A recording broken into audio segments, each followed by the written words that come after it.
Alors, sur ce sujet, je rappelle simplement les deux innovations, majeures de cette réforme. C'est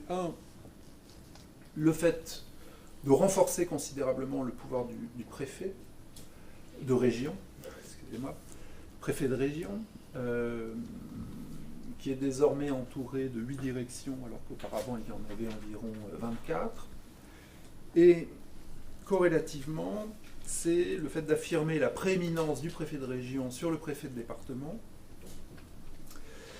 Et au niveau départemental, on a là un resserrement de l'organisation de l'État qui est encore plus forte, puisque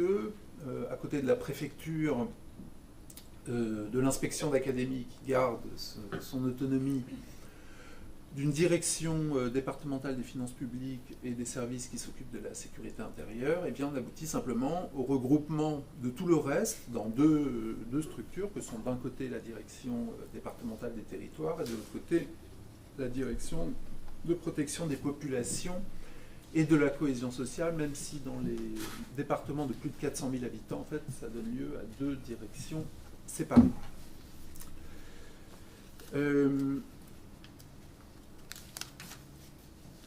Alors, ce qu'on peut souligner immédiatement, c'est que c'est l'importance de l'échelon régional. L'échelon régional est aujourd'hui défini comme le niveau territorial de droit commun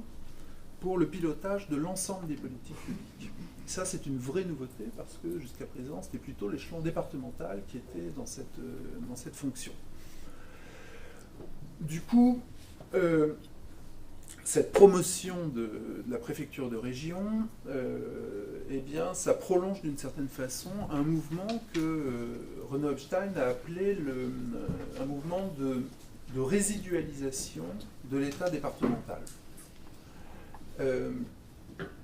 Si on remonte quelques années en arrière,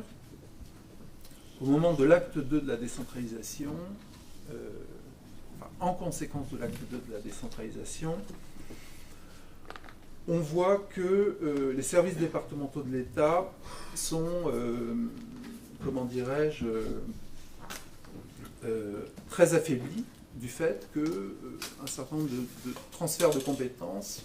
aux collectivités territoriales se traduisent par la perte d'un certain nombre d'agents des services de l'État au niveau départemental. En parallèle, on voit dans cette période, parce que le renforcement de l'échelon régional de l'État avait commencé avant la RGPP, on voit qu'il y a un certain nombre de ministères qui prennent appui bien davantage sur leurs services déconcentrés à l'échelle de la région qu'au niveau du département. Du coup, on a un État départemental qui est affaibli, qui perd des forces, perd de la capacité d'intervention, de la capacité intellectuelle également. Si je prends l'exemple des politiques du logement, c'est très net après 2004. 2004, ça correspond à la montée en puissance des intercommunalités, des agglomérations sur ce sujet, et l'État, finalement, au niveau départemental, abandonne ses principaux leviers d'intervention dans ce domaine, en particulier avec la délégation de la compétence de la programmation des aides à la pierre, qui est facultative, mais qui traduit un mouvement de dépossession, d'une certaine façon, des services déconcentrés de l'État.